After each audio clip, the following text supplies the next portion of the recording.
राजा ऐसा होना चाहिए कि जो बादल की तरह, जैसे हर जगह से पानी भाप बन के उड़ता है, पता नहीं लगता कहीं से भी, लेकिन जब वो बारिश बन करके जब गिरता है तो पूरा क्षेत्र जो है वो हरा हो जाता है। देश की 40 से 60% तक पूंजी 1% लोगों के पास में है, तब जा करके हमें आज़ादी मिली। आज भी अगर हम देखें तो सबसे बड़ा मुद्दा भ्रष्टाचार है, बेरोजगारी है, प्रदूषण है, जाति और क्षेत्र का संघर्ष है। नमस्कार, आप देख रहे हैं मोबाइल न्यूज़ 24। मैं हूं नुपुर सिंह। यहाँ पर हमारे साथ वार्ड से पिछली बारी जो पार्षद के लिए चुनाव लड़े थे अर्जुन जी जुड़ रहे हैं हमारे साथ। इनसे बातचीत करते हैं, जानते हैं क्षेत्रवासियों को जो है 15 अगस्त पर क्या कुछ संदेश देना चाहते हैं और कितना इनका क्षेत्र आज़ाद हुआ है, जो यहाँ की समस्याएँ हैं उनसे, क्योंकि आज़ादी का पर्व है। सबसे पहले तो स्वागत है, बहुत स्वागत है आपका हमारे चैनल में। आपका परिचय से शुरू करते हुए बताइए क्या कुछ समस्याओं से बंधा हुआ है। सर्वप्रथम आपके सभी दर्शकों को स्वतंत्रता दिवस की हार्दिक शुभकामनाएं और बधाइयाँ। आज हम 80वां स्वतंत्रता दिवस मना रहे हैं। हमारे लाखों पूर्वज इस स्वतंत्रता के लिए बलिदान हो गए। स्वतंत्रता किससे चाहिए थी हमें? शोषण से चाहिए थी। जो शोषणकारी तंत्र था उससे हमें स्वतंत्रता चाहिए थी। उसके लिए लोगों ने अपने जीवन त्याग दिए, तब जा करके हमें आज़ादी मिली। आज भी अगर हम देखें तो सबसे बड़ा मुद्दा भ्रष्टाचार है, बेरोजगारी है, प्रदूषण है, जाति और क्षेत्र का संघर्ष है, और सबसे बड़ी बात असमानता, आर्थिक और सामाजिक असमानता में जो है असमानता बढ़ी है। उसमें जैसे विकास तो हुआ है, तरक्की भी हुई है, अच्छी तरक्की हुई है। हम विकसित देश में जिस तरीके से हम बढ़ रहे हैं 2030-35 तक हम विकसित देश में पहुंच जाएंगे, लेकिन कहीं न कहीं एक जो पूंजी आ रही है वो कुछ लोगों के हाथों में ही जा रही है। बाकी ज़्यादातर लोग जो है वो गरीब होते जा रहे हैं। गरीब इन द सेंस हम कहेंगे कि उनकी आय जो है वो कम होती जा रही है। 1% लोगों के पास में देश की 40 से 60% तक पूंजी 1% लोगों के पास में है, और 80% लोगों के पास में मुश्किल से 10 से 15% पूंजी जो है वो 80% लोगों के पास में है। तो इसका जब तक, जैसे तुलसीदास जी ने कहा है कि राजा ऐसा होना चाहिए कि जो बादल की तरह, जैसे बादल इकट्ठा होता है, हर जगह से पानी भाप बन के उड़ता है, पता नहीं लगता कहीं से भी, तकलीफ नहीं होती है, लेकिन जब वो बारिश बन करके जब गिरता है तो पूरा क्षेत्र जो है वो हरा हो जाता है। तो इसी तरीके से होना चाहिए, सबको मिलजुल कर। बिल्कुल। और मोदी जी अच्छा काम कर रहे हैं, बढ़िया कर रहे हैं, लेकिन जो तंत्र है, तंत्र की खामियां अभी भी उसमें बहुत ज़्यादा सुधार नहीं हो पाया है। उसमें सिस्टम में सुधार करने की आवश्यकता है। और जैसे अभी डिजिटलीकरण हुआ है, डायरेक्ट जो बेनिफिट्स हैं वो लोगों को डायरेक्ट बेनिफिट मिल रहे हैं, लेकिन फिर भी असमानता जो है वो उसमें कमी नहीं आ रही है। जी बिल्कुल, जो आज़ादी की भी लड़ाई लड़ी गई थी उसमें सब भारतीय एकजुट थे। ना कोई मुस्लिम था उस समय, ना कोई हिंदू था, ना कोई सिख था। सब अपने आप को भारतीय बताकर जो है अंग्रेज़ों से उन्होंने लड़ाई की थी। लेकिन आज के समय में आपसी मतभेद ही इतने हैं कि लोग विकास की क्या ही बात करें। विकास तो तभी होगा ना जब लोगों के सामाजिक तौर पर या मानसिक तौर पर विकास होगा। बात करें आपके क्षेत्र की, आप अपने वार्ड से जो है चुनाव लड़े थे पिछली बारी। आपने पिछली बारी बोला भी था कि कुछ आपको लगा गड़बड़ की गई भुगना में। क्यों लगा? देखिए, यहाँ पर जो भी लोग हैं ये पीछे के, या जो पीछे लोग रहे हैं पिछले 25-30 सालों से, जिस तरीके की व्यवस्था चल रही थी उससे त्रस्त थे। उन लोगों ने वोट भी दिए हैं, और वोट देने के पश्चात जो हमारे प्रतिद्वंदी थे, सब जो है वो मुंह सूखा हुआ था, किसी को उम्मीद नहीं थी। लेकिन वो लास्ट मोमेंट पे कुछ ऐसा हुआ कि रिजल्ट परिणाम जो है वो दूसरा रहा। कोई भी कॉलोनी में हमारे कोई कल्पना नहीं कर सकता था कि ऐसा भी हो सकता है, लेकिन हुआ। तो खैर हम उस पर नहीं जाते हैं। अब आज हम स्वतंत्रता की बात कर रहे हैं, हम सब आज़ादी का पर्व मना रहे हैं, तो वो तो अलग विषय है। उस पर तो जो पीछे में हुआ वो आगे हम उसको सुधार लेंगे, हम सब मिल करके। मैं ये कहना चाहता हूँ कि जैसे जो भी हमारे लोग हैं सब मिल करके आपस में भाईचारा के साथ में अगर काम करेंगे तो क्षेत्र को हम बेहतर बना सकते हैं। क्षेत्र को बेहतर बनाने का काम जो है सिर्फ सरकार का नहीं होता है, जनता का भी होता है। अगर हम बदहाल हैं या हम इस परिस्थिति में हैं, तो मेरा तो ये मानना है कि इसमें सिर्फ सरकार ही नहीं दोषी है, इसके दोषी हम भी हैं। हमारे पड़ोसी को अगर कोई दिक्कत आ रही है और हमें चैन की नींद आ रही है, तो अगला नंबर हमारा आना है, ये सबको पता होना चाहिए। तो इसलिए जो भी समस्या है, समस्याएं यहाँ पर तो समस्याओं का अंबार लगा है। सीवर गिनाए, सीवर की लाइन डली, कोई कनेक्टिविटी नहीं, जैसे कि तैसी पड़ी हुई है। एक गली से डाला, आगे जाके छोड़ दिया है, तो कोई भी कनेक्ट नहीं है, ना ही निकासी कोई व्यवस्था है।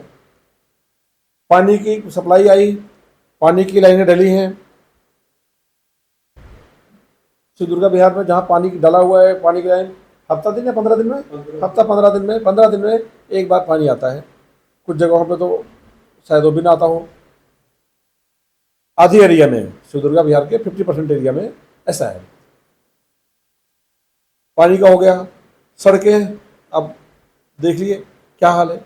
पहले एक हमारे यहाँ पे आप मथुरा रोड से अगर इधर आप आना चाहते हो, अगर मथुरा रोड से आपको यहाँ पे आना है, तो हमें नहीं लगता है कि बिना कहीं पे आप गिरे हुए, आज के बारिश के मौसम में एक आध जगह कहीं आप ज़रूर स्लिप करेंगे। बिना स्लिप करके आप अगर यहाँ पहुँच गए तो समझ लीजिए कि आप सौभाग्यशाली हैं। निश्चित रूप से इस तरीके का रास्ता है। जो भी हमारे यहाँ पर पार्षद जीते हुए हैं, उनका दायित्व बनता है कि इन सब कामों को देख करके वो काम करें। इसे किसी कहने की आवश्यकता नहीं होनी चाहिए, लेकिन नहीं हो रहा है। 1.5 साल हो गए, 100 दिन बोला था, क्या 100 दिन कारण लग रहा है आपको, क्या मेन कारण लग रहा है ये काम क्यों नहीं हो रहा है? 1.5 साल कम है, थोड़ा और समय चाहते हैं, या पहले से समस्याएं आ रही हैं, या कोई और तत्व है जो काम नहीं होने देना चाह रहा है? और क्या सुझाव क्या देंगे आप? कहना ये है कि जब काम जो नहीं हो रहा है, ये एक होती है इच्छा शक्ति काम करने की।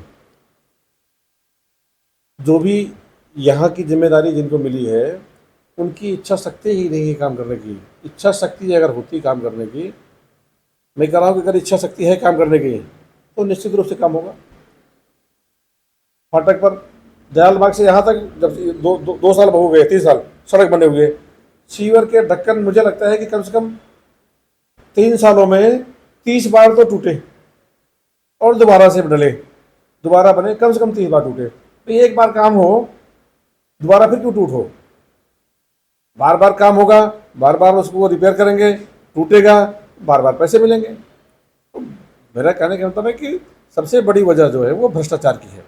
पानी कब्जा करके, पानी पे जो लोगों का, यहाँ पे हमारी सनातन संस्कृति में पानी पिलाना जो है वो हमारा कर्तव्य माना जाता है और स्वभाव है, नेचर में है लोगों के कि प्याऊ लगाते हैं। लेकिन यहाँ पर सरकारी पानी को जो है कब्जा करके पानी बेच करके पैसे कमा रहे हैं। और आज़ादी के 80वां साल का हाल है।